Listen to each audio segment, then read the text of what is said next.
Assalamualaikum warahmatullahi wabarakatuh. Perkenalkan, nama saya Eva Arif Kurniandari.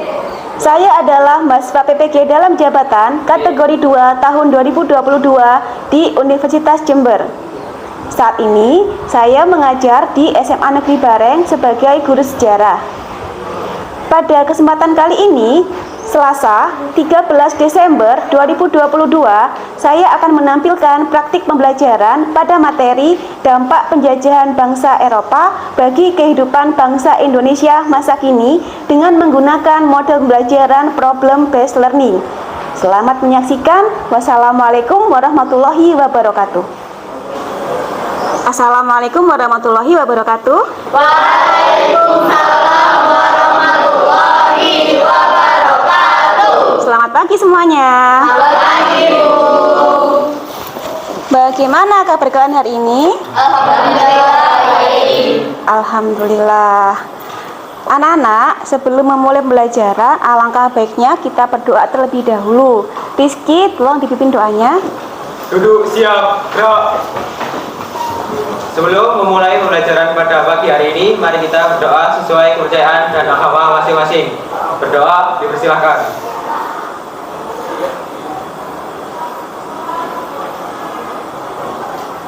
Berdoa dapat dihadiri.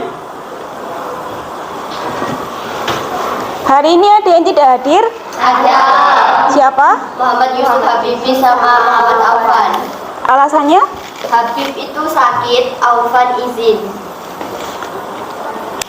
Baik anak-anak, ada teman kalian yang sakit. Mari kita doakan agar Habib segera sehat kembali supaya bisa mengikuti pembelajaran kembali. Amin. Masih semangat? Masih. Coba saya cek dulu. Kalau saya bilang salam sejarah, kalian jawab salam historia vitae magistra. Bisa? Bisa. Salam sejarah? Salam historia vitae magistra. Wah, memang semangat sekali kalian. Dan untuk menggugah semangat kalian lebih dalam lagi, mari kita bersama-sama menyanyikan lagu nasional. Silakan berdiri semuanya.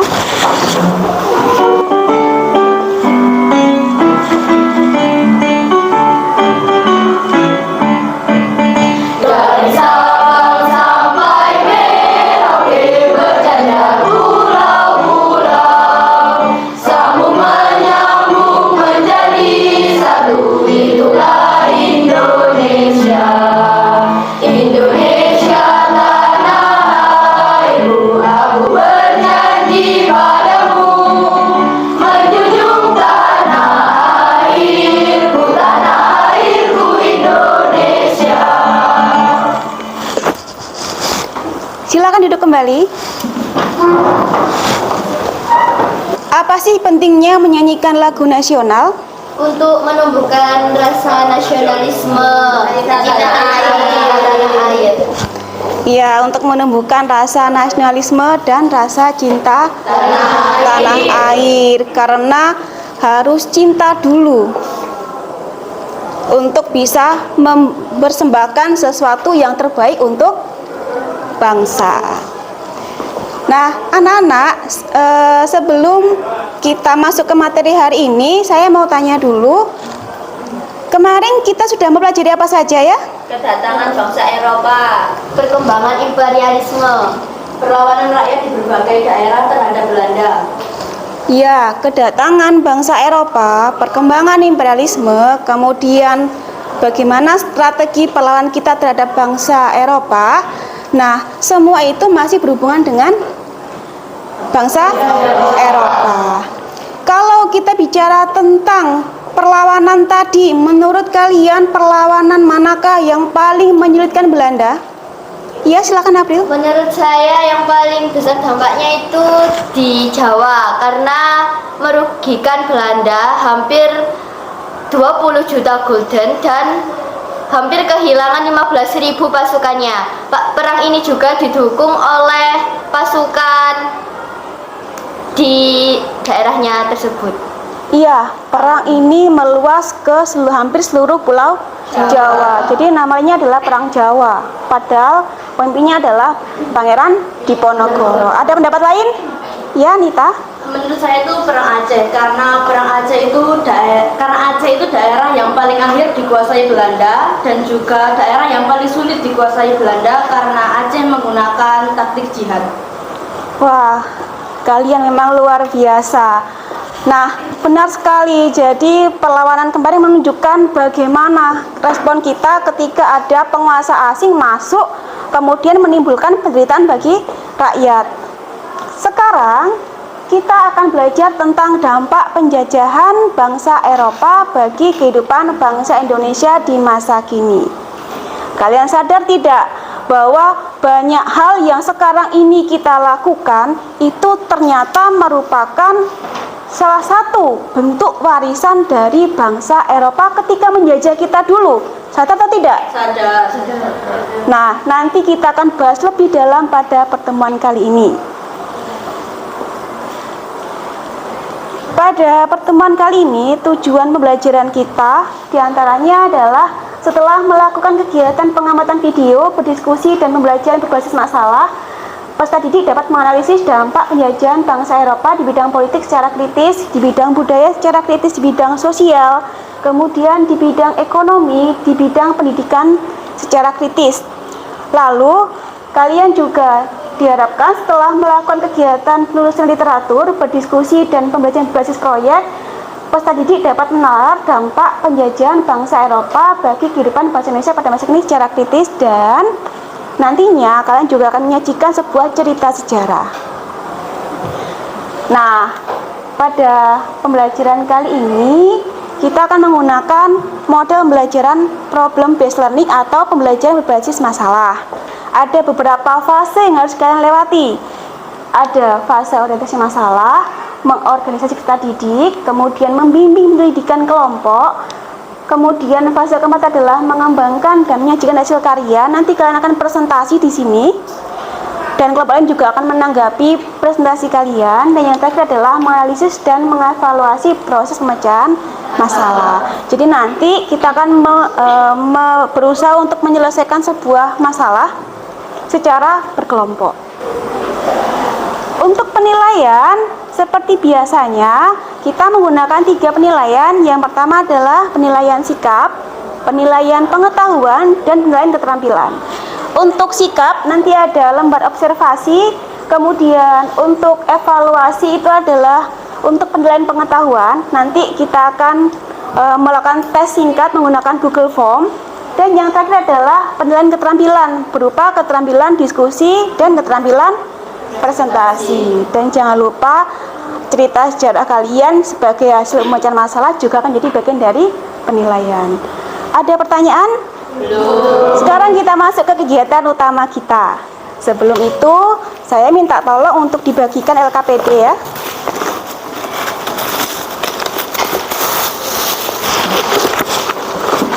Ya, nggak apa-apa. Ya, minta tolong ya. Saya akan menampilkan beberapa gambar yang mungkin tidak terlihat asing bagi kalian. Gambar yang pertama, gambar apa ini? Anak sama Anak dan siapa ini? Pengasuhnya. Anak sama mboknya. Pengasuhnya. Gambar yang kedua? Sepatos ini. Sepatos. Yang bawah? Frikadel. Kalian tahunya apa ini? Frikadel. Nah, tahu nggak? Kalau sepatos ini adalah bahasa Portugis dan frikadelnya adalah bahasa Belanda. Tahu? Yang terakhir baru tahu berarti ya? Di mana ini letaknya? Cukir. Tahu pabrik gula cukir? Tahu. Gambar ini kita membahas tentang apa sepertinya ya? Adanya stratifikasi sosial, penyerapan ya kan kata asing ke dalam bahasa Indonesia. Yang ketiga berhubungan dengan gula, industri, dan Nah, selanjutnya untuk lebih meningkatkan pemahaman kalian sebagai dasar untuk mengorientasi masalah, mencari permasalahan apa yang akan diselesaikan, simak juga video berikut ini. Juga menghapus sistem feudalisme teman-teman. Caranya dengan menerapkan beberapa kebijakan berikut. Yang pertama, menjauhkan penguasa lokal dari otonomi yang menguntungkan diri sendiri. Misalnya, dengan menghapuskan sistem pajak yang memberatkan petani. Yang kedua, mempersempit ruang gerak bupati. Caranya dengan mengangkat bupati agar rakyat memiliki kebebasan berusaha. Artinya, rakyat tidak lagi dibebani dengan pajak dan sistem tanam paksa. Yang keempat, mengurangi peran penguasa lokal agar tidak lagi masa kolonial Belanda dengan masa VOC. VOC merupakan perusahaan asal Belanda. Artinya, segala kegiatan oleh Gubernur Jenderal Graaf von Limburg-Stirum. Awalnya, Volkswagen dibentuk sebagai penasihat bagi Gubernur Jenderal, akan tetapi organisasi ini dimanfaatkan oleh aktivis pergerakan nasional. Baik, kalian sudah menyimak video tentang dampak politik penjajahan bangsa Eropa di Indonesia. Adakah pertanyaan yang muncul setelah kalian menyimak video tadi? Silakan, pertanyaannya apa saja? Ya? Bagaimana dampak politik kebijakan Belanda di Indonesia pada masa kini? Ya. Pertanyaan lainnya ada? Ekonomi kebijakan Belanda terhadap Indonesia. Ada pertanyaan lain? Ya? Apa saja dampak penjajahan Belanda di bidang ekonomi? Ada lagi? Ya? Sebenarnya tugas utama apa sih dari Dewan Rakyat? Apa tugas utama Dewan Rakyat yang dibuat oleh Belanda? Baik, ada banyak pertanyaan yang muncul ya. Dan pertanyaan-pertanyaan tadi tolong dicatat di LKPD masing-masing. Nanti akan kalian gunakan sebagai bahan alternatif topik yang akan kalian pakai dan akan kalian pecahkan secara berkelompok. Nah, poin kita di sini adalah apakah semua pertanyaan yang kalian tanyakan tadi berkaitan dengan dampak penjajahan bangsa Eropa di Indonesia? Memiliki dua sisi positif dan sisi negatif. Dampak mana yang merupakan dampak positif dan dampak mana yang merupakan dampak negatif. Sekarang kita masuk ke fase selanjutnya. Silahkan berkumpul sesuai dengan kelompok yang sudah saya bagikan. Kelompok ini dibagi berdasarkan nilai kalian pada evaluasi materi yang sebelumnya.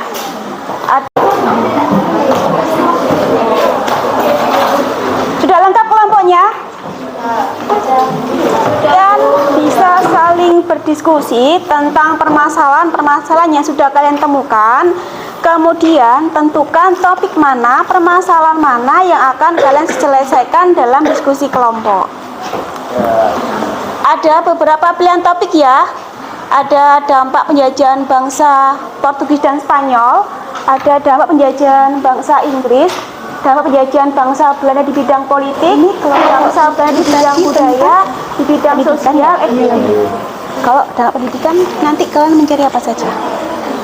Sekolah-sekolah. Kelompok 6, topiknya apa kelompok 6? Terpelan pelajar. Dampak penjajahan bangsa Belanda dalam bidang ekonomi. Dalam bidang ekonomi. Poin apa yang kalian temukan? Iya? Ini aja apa sampai? Kalian bisa pilih poin-poin yang menurut kalian paling berpengaruh. Gitu. Kan kalau kita bicara pengaruh di bidang apa tadi ekonomi pasti luas sekali kan ya. Kalian pilih aja kira-kira poin mana yang sesuai dengan masalah kalian. Misalkan ini, ya misalkan ini. Kalian menurut kalian yang mana yang sesuai? Iya, ya kan? Kemudian nanti kamu bisa pilih lagi fase yang selanjutnya ketika sudah dikenal sama Belanda. Kemudian ini poinnya apa? Perubahan dalam sistem pemerintahan oleh Gubernur Jenderal Herman Willem Daendels yang menerapkan sistem pemerintahan etralistik. Ya, ini kan Belanda ya. Belanda itu kan ada beberapa fase yang berbeda. Ada fasenya VOC, pemerintah, kemudian kolonial Belanda. Oh, bidang budaya. Menemukan poin apa aja sebagai solusi? Menemukan perkembangan agama Nasrani, perkembangan seni Dampak penjajahan bangsa Eropa di bidang sosial. Kalau sosial poinnya apa aja? Runtuhnya feodalisme, stratifikasi sosial masyarakat, dan pertumbuhan dan perpindahan penduduk. Nanti presentasinya pakai slide. Solusi yang sesuai. Sudah. Kalau begitu, sekarang kita masuk ke fase yang keempat. Silahkan kembangkan semua solusi yang telah kalian temukan ke dalam bentuk cerita sejarah.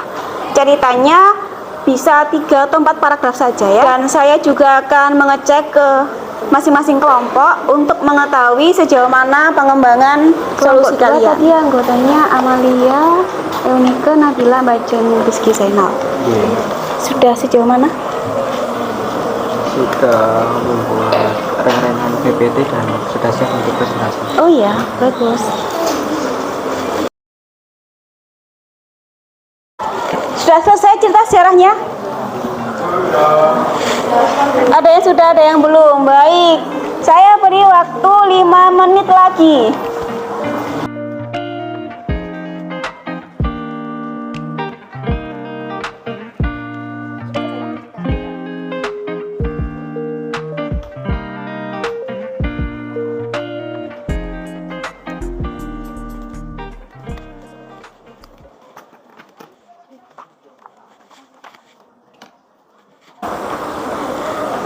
Baik anak-anak, sekarang kita masuk ke fase keempat selanjutnya, yaitu menyajikan hasil karya. Sudah siap semua? Sudah. Mari kita simak presentasi dari kelompok Andri. Silakan. Selamat pagi. Selamat pagi. Perkenalkan kami dari kelompok 4. Nama saya Anggrina Novela. Saya Kalista Adelia Suara. Saya Nesya Octavia. Saya Dawa Malah.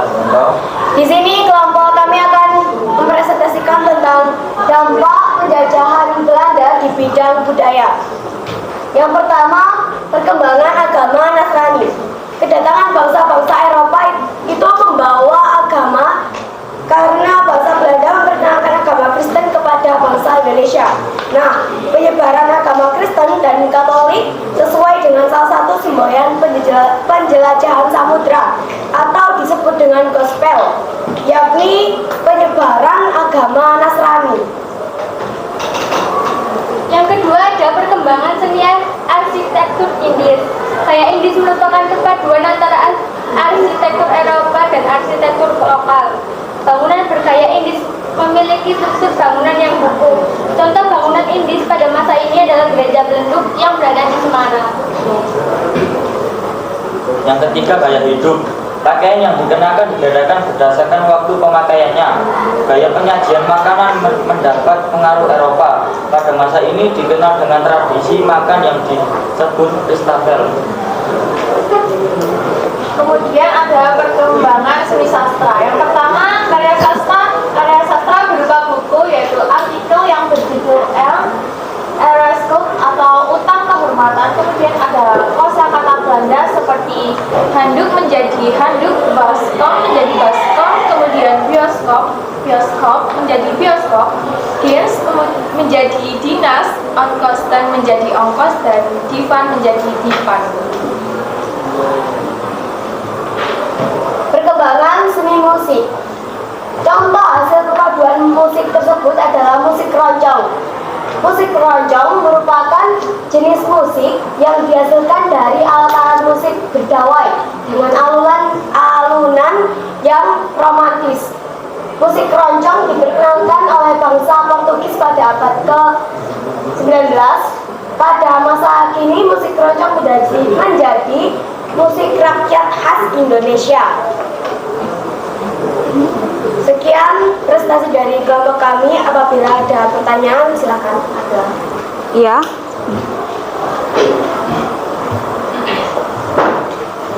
Silakan. Nama saya Anita Setiawati, mau bertanya, apakah budaya Eropa juga mempengaruhi budaya kuliner yang ada di Indonesia? Terima kasih. Ada pertanyaan lain? Ya. Nama saya Indah Istiarini. Saya bertanya, tadi dijelaskan tentang budaya Indis. Apakah budaya Indis hanya menghasilkan kebudayaan bangunan arsitektur saja? Tolong jelaskan. Berdiskusi dulu.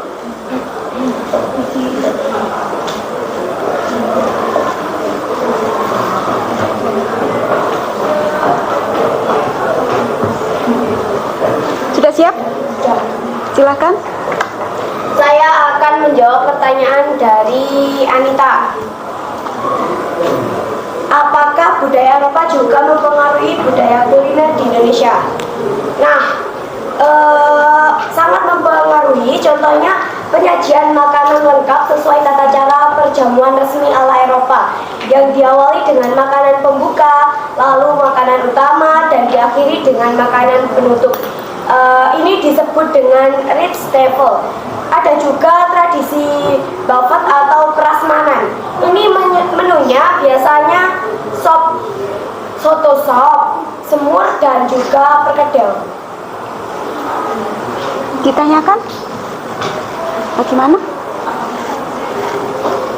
Apakah sudah jelas? Sudah cukup, terima kasih. Saya akan menjawab pertanyaan yang indah.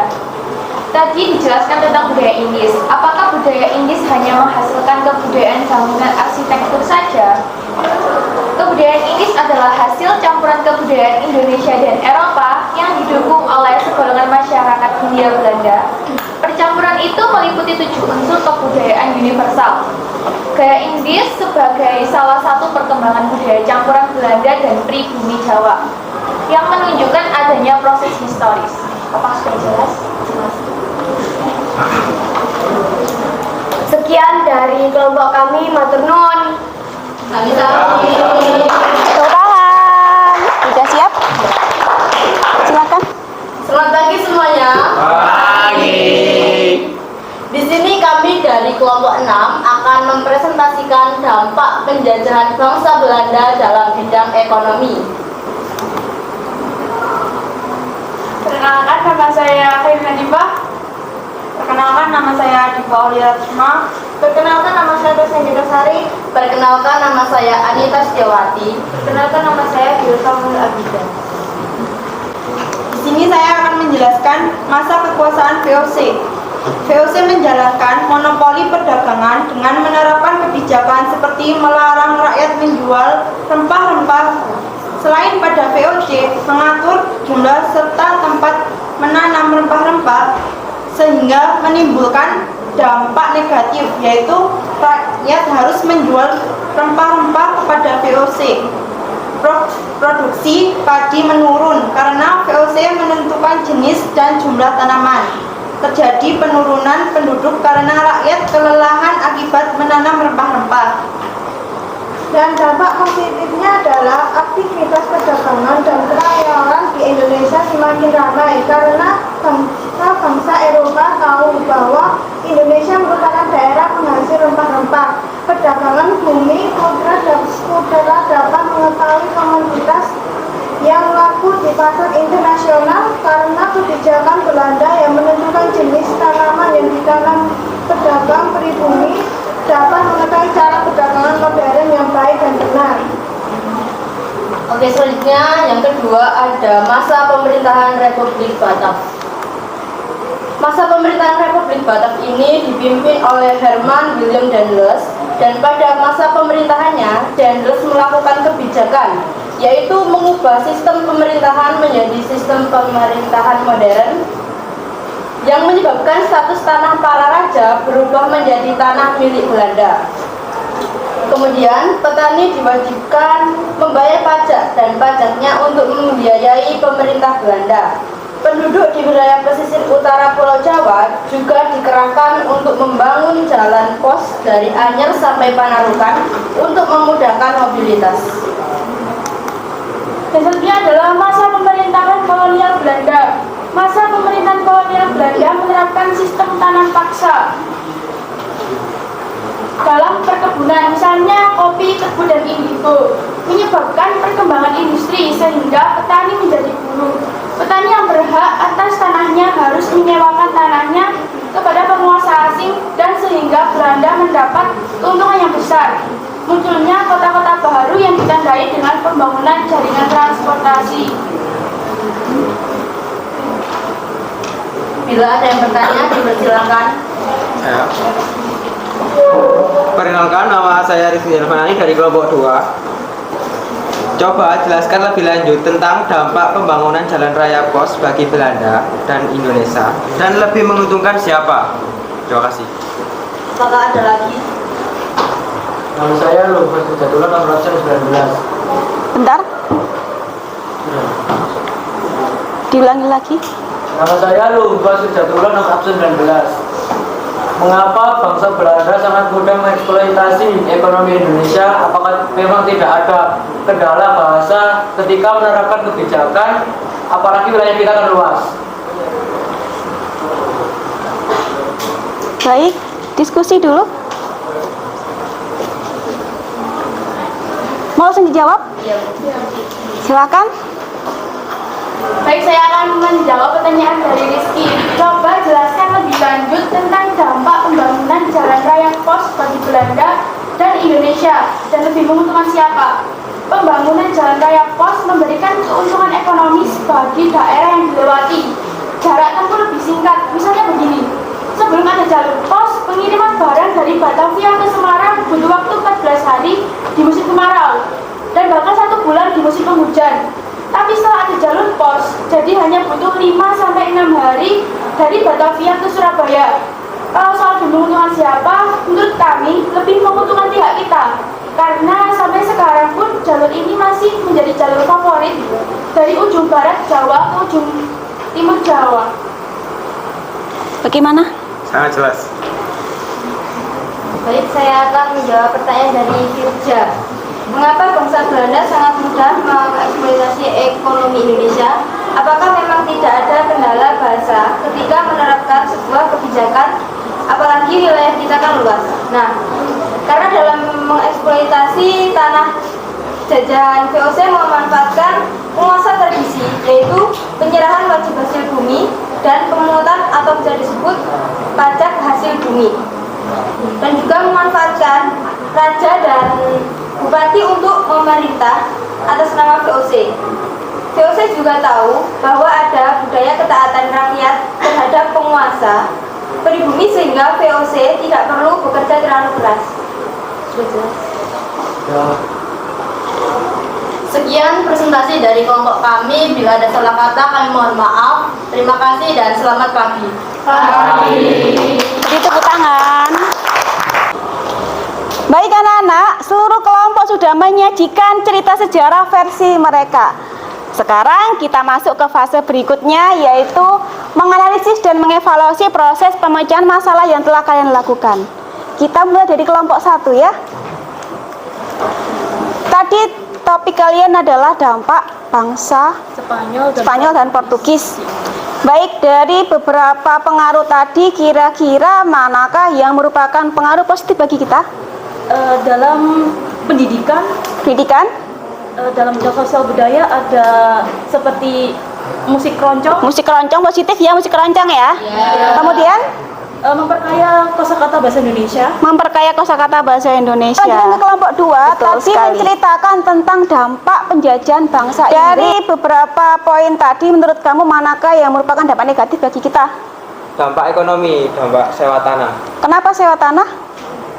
Karena semacam kayak monopoli tadi kita sudah melihat, kemudian menilai solusi-solusi poin-poin yang ditemukan oleh masing-masing kelompok. Ternyata kita menemukan ada loh pengaruh positif dan ada juga pengaruh yang negatif. Apa yang harus kita lakukan? Yang positif disimpan untuk kebaikan kita di masa kini dan masa depan. Yang negatif kita buang. Kita jadikan sebagai pelajaran. Untuk mengetahui sejauh mana pemahaman kalian tentang materi hari ini, saya sudah menyiapkan soal evaluasi di link Google Form. Silahkan kalian scan barcode ini, kemudian kalian bisa mengerjakan.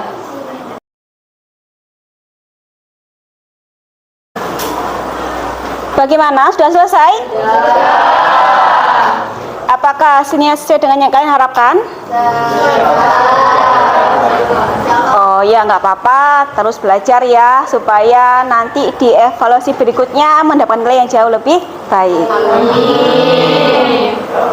Baik anak-anak, kita masuk ke kesimpulan. Ada yang mau menyimpulkan materi yang sudah kita pelajari hari ini? Saya. Ya, Walaupun silakan. langsung singkat, Portugis dan Spanyol juga memiliki pengaruh terhadap bangsa Indonesia khususnya di bidang sosial budaya, yaitu pengenalan agama Katolik dan penggunaan nama-nama dan serapan Dalam bahasa bidang budaya, Indonesia. kita mengenal budaya Inggris, misalnya dalam bentuk arsitektur bangunan, tarian, nyanyian, bahasa, fashion, dan lain-lain. Silakan ada lagi. Dalam bidang sosial, lunturnya feudalisme, berkembangnya stratifikasi sosial, dan pemerataan penduduk keluar Jawa selama masa tanah paksa. Juga penyebaran agama Kristen, contohnya komunitas GKJW. Baik, terima kasih. Kesimpulan yang sangat luar biasa sekali. Jadi, memang dari semua pengaruh yang sudah kalian temukan sebagai solusi permasalahan, kalian akan bisa melihat, kemudian mengamati di lingkungan sekitar kalian, masih adakah pengaruh itu di masa kini? Masih ada? Masih. Dan sekali lagi ya, baik itu pengaruh positif maupun pengaruh negatif, keduanya bisa kita ambil sebagai sebuah pelajaran. Anak-anak, bagaimanakah pembelajaran hari ini? Menyenangkan, seru. Mengapa kalian bisa mengatakan menyenangkan dan seru? Karena tadi melihat video sebelum diskusi. Iya, ada lagi? Kita dapat mengeksplor banyak hal baru. Karena ada kaitannya dengan lingkungan sekitar. Kita tahu banyak peninggalan Belanda di Indonesia selain bangunan tadi. Baiklah, ternyata pembelajaran hari ini memberikan kalian banyak pengalaman baru, mengeksplorasi hal baru, terutama berhubungan dengan kehidupan sehari-hari. Untuk pertemuan selanjutnya, kita akan mempelajari tentang Sumpah Pemuda. Tapi sebelum itu, jangan lupa untuk menyelesaikan cerita sejarah individu. Hari ini kalian sudah membuat cerita sejarah secara berkelompok, berarti tinggal mengerjakan cerita sejarah versi individu dikumpulkan di pertemuan selanjutnya. Mengerti? Mengerti. Baiklah anak-anak, pembelajaran hari ini telah berakhir. Sebelum itu mari kita berdoa terlebih dahulu. Rizky, tolong pimpin doanya. Duduk siap, gerak. Sebelum mengakhiri pembelajaran pada hari ini, marilah kita berdoa menurut kepercayaan dan agama masing-masing. Berdoa, dipersilakan.